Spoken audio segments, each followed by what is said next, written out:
હું ઇન્દ્રનું રાજ ચલાવી રહ્યો છું. ચાલ્યા 12મા વર્ષે મારું ઇન્દ્રસન એક પોપટના પાંજરાની માફક દોડી રહ્યું છે.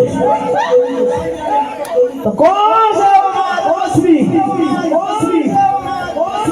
કે મારા ઇન્દ્રસનની આશા કરી રહ્યો છે? તો લાવ તારે મારા ધનુષમાં સાબદા કરો અને પાપીનો સંહાર કરું. બાજો ઇન્દ્ર.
મારા ઇન્દ્રસનને કલંક લાગે. જ્યારે મને દેવતાએ રાજ આપ્યું ત્યારે કીધું તું કે ઇન્દ્રનું રાજ ખુશીથી ચલાવો. જ્યારે સંકટ પડે ત્યારે મને યાદ કરજો. તો લાવ તારે કર્માદેવ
મને પૂછી રહ્યા છો શા માટે બ્રહ્મદેવ?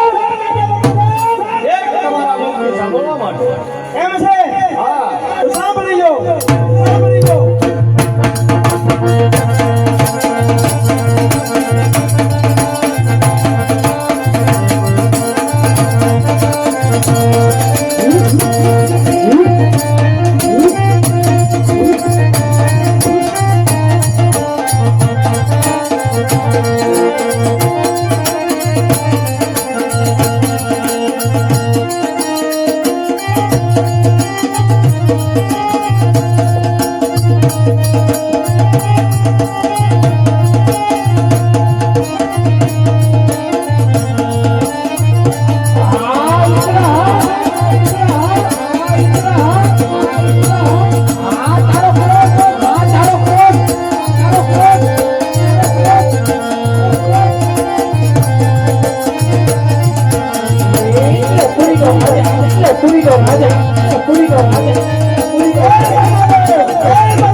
મારું ઇન્દ્રાસન એક પોપટના પાંજરાની માફક દોડી રહ્યું છે. તો કોણ છે આવો મારા તપસ્વી કે મારા ઇન્દ્રાસનની આશા કરી રહ્યો છે? નહીં નહીં ઇન્દ્રદેવ, કોઈ તમારા ઇન્દ્રાસનની આશા કરી રહ્યું નથી. જેમ તમારી ઇન્દ્રપુરી ડોલે છે એમ મારી બ્રહ્માપુરી ડોલે છે. આ વિશે હું કાંઈ જાણતો નથી. તો મારાથી મોટા પા વિષ્ણુ છે, એને મને કીધેલું છે કે જ્યારે સંકટ પડે ત્યારે યાદ કરજે. લાવે ને બોલાવો. બોલાવો, બોલાવો.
કેમ વિષ્ણુદેવ?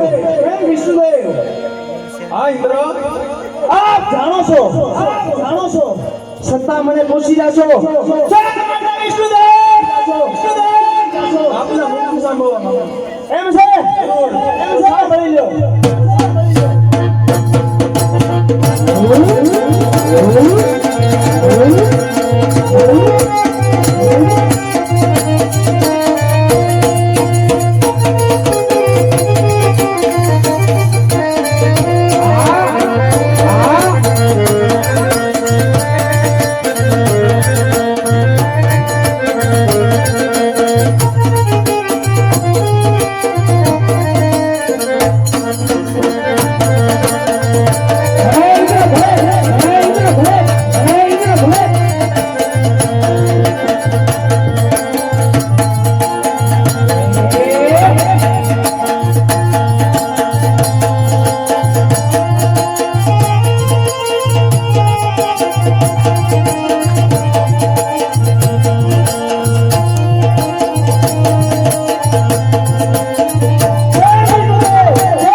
એક પોપટના પાંજરાની માફક ડોલી દે છે. તો કોણ છે આવો મારા તપસ્વી કે મારા ઉન્નસની આશા કરી રહ્યો છે? અરે ઇન્દ્રદેવ, આ વાત વિશે હું કાંઈ જાણતો નથી. મારાથી મોટા ભગવાન જરૂર જાણતા હશે. બોલાવો ફલાના હાથને. આજે વિષ્ણુ દેવ બોલાવે.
વિષ્ણુદેવ પણ શા માટે બોલાયો?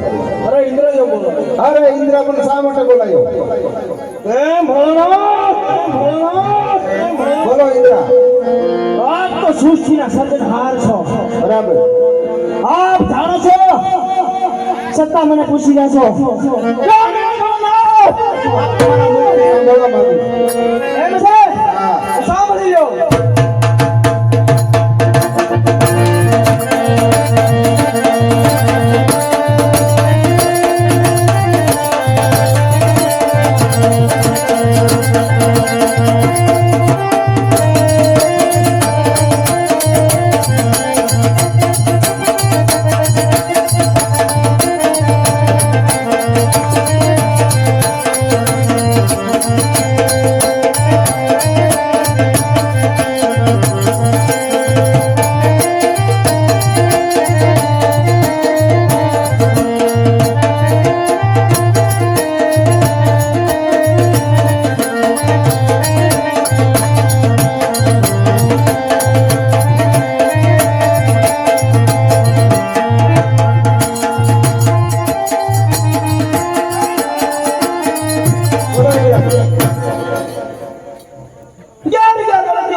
છેલ્લા 12મા વર્ષે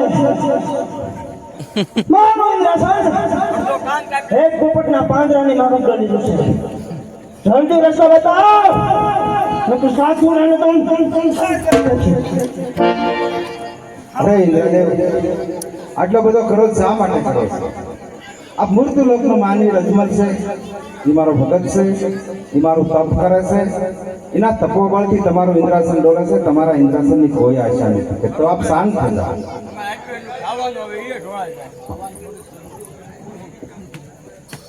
દેવના દુખડા ભાંગો ભોળા શંકર